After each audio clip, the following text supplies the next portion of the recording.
खुशामदीद कहते हैं नॉवल कहानी में। एपिसोड 5। लेकिन जानवर तो इंसान की खुशबू तक सूंघ लेते हैं। इसे समझ नहीं आ रहा था कि अभी तक किसी जानवर ने इस पर हमला क्यों नहीं किया, जबकि इस खतरनाक से जंगल में जानवरों की आवाजें आ रही थीं। इसे कभी किसी से नफरत नहीं की थी, लेकिन आज पहली बार इसे किसी से नफरत महसूस हो रही थी। तो क्या इस शख्स ने इसे अपने घर वालों की नजर में गिरा दिया होगा? क्या वो लोग इस पर यकीन करेंगे जब इनको बताएगी कि वो घर से भागी नहीं थी, बल्कि इसे उठाया गया था? क्या वो लोग इस पर यकीन करेंगे? वो कभी अकेले घर से बाहर नहीं निकली थी और आज इस जंगल में वो अकेली थी। या फिर हजारों की तादाद में जानवर। खौफ से शदीद सर्दी में भी इसके माथे पर पसीना था। भागते भागते थक के वो एक दरख्त के नीचे बैठ गई, लेकिन अगले ही पल अपने पैरों पे कोई चीज चलती हुई महसूस हुई। वो चीखना नहीं चाहती थी, लेकिन खौफ से इसकी चीख निकली। इसकी चीख के साथ ही चारों तरफ से जंगल में जंगली जानवरों की आवाजें आना शुरू हो गईं। इन आवाजों से जंगल के जानवरों की तादाद का अंदाजा करना आसान न था। इसे अपने पैरों पे कोई चीज चुभती हुई महसूस हुई। यकीनन इसे किसी सांप ने डसा था। फिर जहर इसके जिस्म में फैलने लगा और वो आहिस्ता आहिस्ता बेहोश हो गई। ये तुम क्या कह रही हो हिना? क्या सच में तुम्हारी शादी होने जा रही है? मुझे यकीन नहीं आ रहा। सीरत को हैरानगी के साथ साथ खुशी भी हो रही थी। हाँ, मेरी जान होने जा रही है, वो भी तेरे निकाह से 2 दिन पहले। और इसमें ज्यादा खुश होने वाली कोई बात नहीं है, क्योंकि इस दुनिया में एक और हसीन तरीन कवारी लड़की की कमी होने वाली है। हिना बड़े स्टाइल से अपने आगे हुए बाल पीछे करते हुए बोली। नहीं हिना, शादी करने से कोई मरता तो नहीं है, सीरत ने मासूमियत से कहा। और हिना का दिल चाहा कि वो अपना सर पीट ले। ओ बेवकूफों की सरदारनी, कवारी लड़की कम होने का मतलब ये है कि मैं शादीशुदा हो जाऊंगी, ना कि मैं मर जाऊंगी। मुझे लगा तुम्हारी मर्जी के खिलाफ तुम्हारी शादी की जा रही है, इसलिए तुम मरना चाहती हो। यार सीरत, जरा सी बात पर मैं क्यों मरूंगी? हिना ने शादी जैसे संगीन मसले को जरा सी बात करार दिया। हिना, क्या तुम्हें जरा सा भी फर्क नहीं पड़ता इस बात से कि जिस आदमी के साथ तुम्हारी शादी होने वाली है, इसे तुमने देखा तक नहीं? हिना जैसी बोल्ड लड़की का शादी के लिए इस तरह से हाँ कर देना सीरत को हैरान कर गया। वो लड़की जो एक लिपस्टिक भी 1000 बार चेक करने के बाद लेती है, वो शादी के लिए जहां इसके माँ बाप ने कहा वो वहां कर लेगी। सीरत, मुझे कोई फर्क नहीं पड़ता, क्योंकि मैं जानती हूँ मेरी लाइफ के साथ कभी कुछ गलत नहीं हो सकता। मेरे बाबा ने हमेशा मेरी सारी बातें मानी है और मैं जानती हूँ कि मेरे पापा ने मेरे लिए अपने ही जैसा कोई ढूंढा होगा। और मैं मानती हूँ कि जो इंसान खुद गलत नहीं होता, इसके साथ कुछ गलत नहीं होता। और मैं तो हमेशा से इस बात से एग्री करती हूँ कि जहां मेरे पापा कहेंगे मैं वहीं शादी करूंगी। लेकिन हिना, एक बार तुम्हारे बाबा को तुमसे पूछना चाहिए था इस बारे में। ओ मेरी जान, हम पठान हैं, पठान। हम शादी के सिलसिले में लड़कियों से नहीं पूछा जाता। हिना पठान खानदान से ताल्लुक रखती थी, लेकिन इसकी उर्दू बहुत साफ थी। हिना को हर चीज की आजादी थी, लेकिन इसकी शादी का फैसला इसके बाबा करेंगे, ये हमेशा से जानती थी वो। इसलिए वो इस चीज के लिए हमेशा से तैयार थी। जावियार ने कभी सोचा भी न था कि इसको इसकी मोहब्बत इतनी आसानी से मिल जाएगी। अगले हफ्ते जावियार का निकाह था, जिसके लिए वो बहुत खुश था। यकीन नहीं आ रहा था कि जिस लड़की ने पहली ही नजर में से मोहब्बत का मफहूम समझा दिया, अगले हफ्ते वो उसकी जिंदगी में शामिल होने जा रही है। जावियार ने सीरत को बातों में लगाकर हिना की इन्फॉर्मेशन निकलवाई और फौरन ही इसके घर अपना रिश्ता भेज दिया। हैरानगी तो तब हुई जब हिना के बाबा और जावियार के बाबा स्कूल के जमाने के क्लास फेलो निकले। तो फिर क्या था, जावियार के बाबा ने हिना का रिश्ता मांगा। वैसे तो हिना के लिए कई रिश्ते आए थे, लेकिन इन्हें कोई भी इतना बेहतर न लगा। लेकिन जब इन्हें ये पता चला कि जावियार न सिर्फ हिना का तलबगार है, बल्कि इसकी मोहब्बत में मुब्तला है, तो वो खुश हो गए और इस रिश्ते के लिए हाँ कर दी। लेकिन मसला ये था कि जावियार अगले ही हफ्ते 3 माह के लिए कनाडा जाने वाला था और वो लोग चाहते थे कि वो हिना की शादी कर दें ताकि जावियार और हिना दोनों कनाडा जाएं। लेकिन हिना के बाबा ने इनका ये मसला हल कर दिया, क्योंकि वो चाहते थे कि वो जल्द से जल्द अपनी बेटी को इसके घर में बसता हुआ देखें। जावियार के सारे मसले हल हो गए थे, तो हिना का सबसे बड़ा मसला सामने आया। बाबा को इतनी जल्दी क्या थी? यार, मेरा मैनिक्योर पेडिक्योर फेशियल कितना कुछ करना है मैंने। बाबा को तो लड़कियों की प्रॉब्लम्स का पता ही नहीं है, कितने मसाइल होते हैं दुल्हन के। फिर क्या था, हिना मैडम अपना बैग उठाकर अपनी प्यारी सी सहेली का हाथ थामकर, जिसका अपना निकाह इसके निकाह के 2 दिन बाद था, ब्यूटी पार्लर चली गईं। आयत 3 दिन से खाना बनाए नाम खा रही थी। वो हर वक्त परेशान रहती, हर वक्त रोती और साथ पर भी कम ध्यान देती, जिस पर महराज को बहुत गुस्सा आता था, लेकिन इसकी ज़हनी कैफियत को मद्देनजर इग्नोर करता था। वो जितना हो सके खुद ही साथ का ख्याल रखता। 3 दिन से ठीक से ना खाने की वजह से आज इसकी तबीयत ज्यादा बिगड़ गई। महराज ने घर पर ही डॉक्टर बुलवा कर इसे ड्रिप लगवाई थी।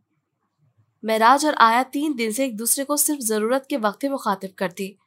महराज अपने आप को कसूरवार समझता और आयत को भी सारी गलती महराज की ही लगती थी। आयत जानती थी कि जितनी गलती महराज की है इतनी इसकी भी है, लेकिन फिर भी जब भी इसे अपनी गलती का एहसास होता वो सारा इल्जाम महराज को देती और महराज को इन सब बातों से कोई फर्क नहीं पड़ता था। वो तो चाहता था कि आयत खुश रहे बस। लेकिन इस बार आयत ने महराज से कुछ नहीं कहा। इसने तो इससे बात तक करना छोड़ दी। शायद इसीलिए इसने खाना खाना भी छोड़ दिया था। अपने दिल में गुबार रखने की वजह से आयत की तबीयत बहुत खराब हो गई थी। जब इसकी आंख खुली तो इसने अपने आप को मिट्टी के एक कमरे में पाया। साफ सुथरी चारपाई और चादर के ऊपर सर्दी के बाइस डबल रजाई रखी गई। कमरा साफ सुथरा और खाली था। कमरे में 2 दरवाजे थे, एक जो घर के अंदर जाता था और एक बाहर। वो हिम्मत करके उठी और बाहर की तरफ देखा, जहाँ बहुत तेज बारिश हो रही थी और मर्द आपस में बातें कर रहे थे। यकीनन शाह के आदमी थे। इसका मतलब था कि इसकी आज़ादी खत्म हो चुकी। वो उठी और घर के अंदर जाने वाले दरवाजे की तरफ आई, जहाँ थोड़े से फासले पर एक और कमरा था जो शायद किचन था, जिसमें आग जल रही थी। वो आगे नहीं गई, वापसी इसी कमरे में आकर चारपाई पलेट गई और वो सोचने लगी कि वो अब यहाँ से किस तरह निकलेगी, निकल भी पाएगी या नहीं। क्या वो अपने घर कभी भी जा पाएगी? वो बचपन से परी और देव की कहानी सुनती आई थी, जिसमें देव परी को उठा कर ले जाता है और हमेशा के लिए अपने पास रखता है, फिर एक शहजादा आकर इसे छुड़ाता है। इस वक्त परी और देव की वो कहानी से अपनी जिंदगी जैसी लग रही थी। क्या इसे छुड़ाने के लिए भी कोई शहजादा आएगा या वह हमेशा हमेशा इस देव की कैद में रहेगी? थकन के एहसास के साथ बेबसी से वो और रोने लगी, क्योंकि रोने के अलावा उसके पास कुछ भी नहीं था। फिर रोते रोते उसे याद आया कि जंगल में बेहोश होने से पहले किसी चीज ने इसे काटा था। वो उठी अपना पैर देखने लगी, जहां इसे सांप ने डसा था, जहां 2 सुराख नुमा छोटे छोटे से निशान थे। इसे फिर से वो डरावनी रात याद आने लगी। वो हमेशा से डरपोक थी। इसको लगता था कि अगर बिजली ज्यादा कड़की तो इसे आग लग जाएगी, अगर घर पे अकेली रह गई तो डर जाएगी, अगर कोई छिपकली या कॉकरोच सामने आ गया तो उसका क्या होगा। लेकिन इस रात सब कुछ हुआ। बिजली भी चमकी, वो अकेली भी थी और ना जाने कितने ही जानवर थे इस जंगल में, लेकिन फिर भी वह जिंदा थी। इसे कुछ ना हुआ। इसे अपने पैर का निशान देखकर वो फिर से बेख्तियार होने लगी। अगर कोई आज इसका अपना इसके साथ होता तो वो इसे अपने सीने से लगाकर चुप करवाता। हाँ, अगर कोई होता। वो फिर से रोने लगी। बीबी जी, आपको होश आ गया? एक औरत इस कमरे में आई और इसको देखते हुए बोली। इसे देखकर वो उठकर बैठने लगी, लेकिन औरत ने उठने नहीं दिया। अभी आपकी तबीयत ठीक नहीं है। ये कौन सी जगह है? इसे कमरे के बाहर की तरफ इशारा करते हुए कहा। बीबी जी, ये मेरा घर है। आपको सांप ने डस लिया था बीबी जी, और फिर इतनी बारिश है कि बारिश की वजह से रास्ते बंद थे। कोई डॉक्टर, कोई तबीब ना मिला आपके इलाज के लिए। शाहसाई तो बिल्कुल कमले हो गए थे। ऐसा लगता था अगर आपको कुछ हो गया तो मर जाएंगे या मार देंगे, मगर अल्लाह ने बड़ा रहम किया बीबी जी, आपकी जान भी बच गई और शाहसाई के हाथों हमारी भी। आपके सारे जिस्म में जहर फैलता जा रहा था। शाहसाई ने अपनी जान की परवाह किए बगैर आपके पैर से सारा जहर निकालकर आपकी जान बचाई। इसके बाद शाहसाई की अपनी तबीयत खराब हो गई, लेकिन उन्होंने परवाह न की। जब तक इन्हें यह यकीन न हो गया कि आप ठीक हैं, वो कुर्सी से ना उठे। औरत ने पास रखी कुर्सी की तरफ इशारा करते हुए कहा। कोई किसी के पीछे इतने खतरनाक जंगल में जाता है क्या? कोई अपनी जान खतरे में डालकर किसी दूसरे को बचाता है क्या? ना बीबी जी ना, ये सब इश्क करवाता है। और शाहसाई तो अपने इश्क के इम्तिहान में अव्वल दर्जे से पास हो गए। 3 दिन से मुसलसल बारिश हो रही है यहाँ। जिस रात आपको यहाँ लाया गया, इस रात भी बहुत बारिश थी। हवेली तक जाने के सब रास्ते बंद थे, इसलिए शाहसाई ने अपनी खिदमत का शर्फ मुझे बख्शा। हमारी तो नस्लें भी शाहसाई की गुलाम है। मेरा मियाँ शाहसाई के लिए काम करता है। वो ना जाने कितनी ही देर से इस औरत की बातें सुन रही थी। फिर बोली, मुझे घर जाना है। जी बीबी जी, अभी शाहसाई से कहती हूँ आपको अपने साथ हवेली ले जाएंगे। वैसे तो अभी तक रास्ते नहीं खुले, लेकिन शाहसाई अपने रास्ते खुद बना लेते हैं। वो आपके होश में आने का इंतजार कर रहे थे। मुझे हवेली नहीं जाना, अपने घर जाना है, वो खासा ऊंची आवाज में बोली। यकीनन बाहर खड़े हट्टे कट्टे मर्दों ने ये बात सुन ली होगी।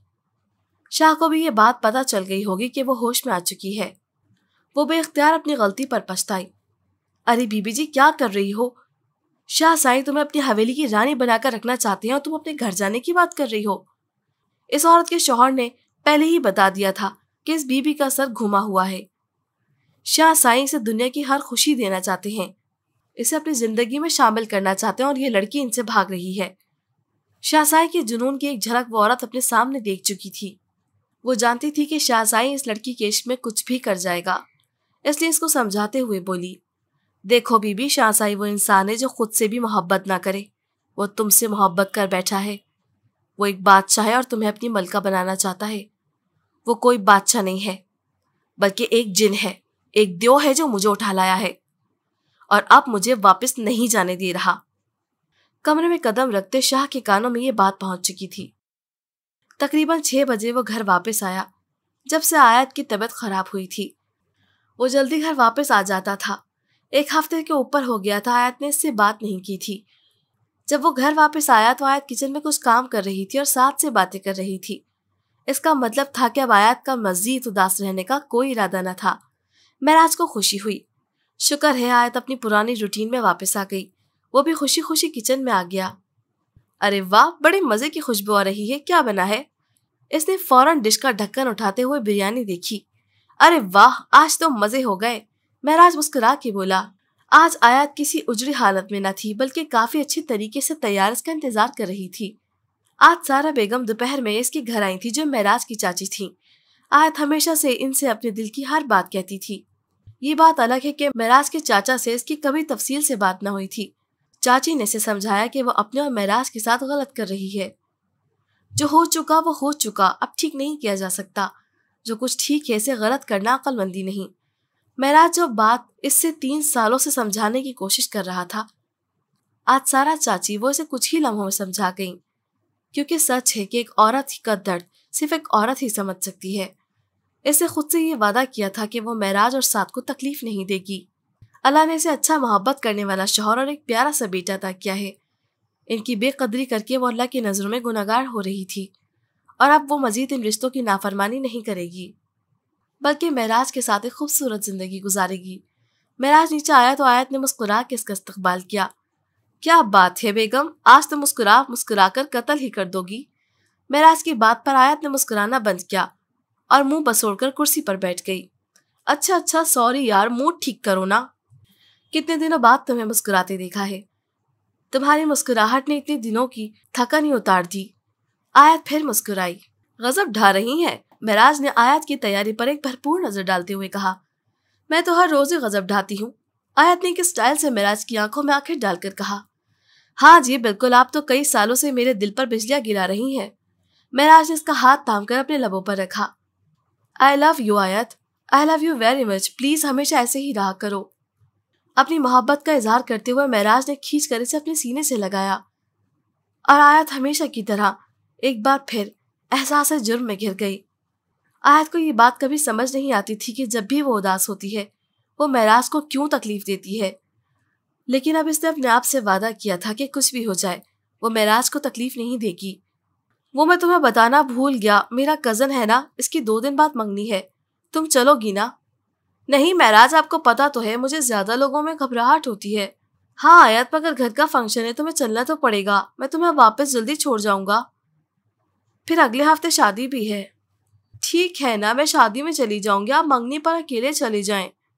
आयत ज्यादा लोगों की मौजूदगी में अक्सर घबरा जाती थी, इसलिए महराज ने इसे मजीद फोर्स न किया। चलो ठीक है, जैसे तुम्हारी मर्जी। क्या बात है हाशिर, कुछ दिनों से आपका मूड बहुत खराब है। कुछ दिनों से हाशिर बहुत गुस्से में रहने लगा था। पहले तो उसके गुस्से से डर की वजह से मन्नत ने इससे कुछ न पूछा, लेकिन आज इसका गुस्सा कुछ कम लग रहा था, इसलिए इसे हिम्मत करके हाशिर से पूछे लिया वो परेशान क्यों है। हाशिर मन्नत से कुछ नहीं छिपाता था।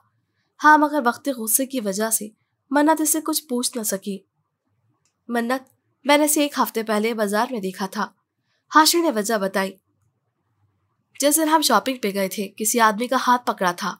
इस आदमी के हाथ में एक छोटा सा बच्चा था। यकीनन वह बच्चा इसी का था।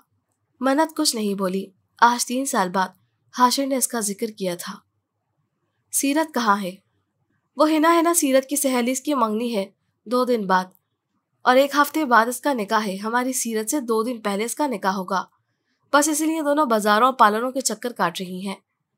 मन्नत ने मुस्कुराते हुए बताया, और सीरत के निकाह का सुनकर हाशिर एक बार फिर से जी उठा।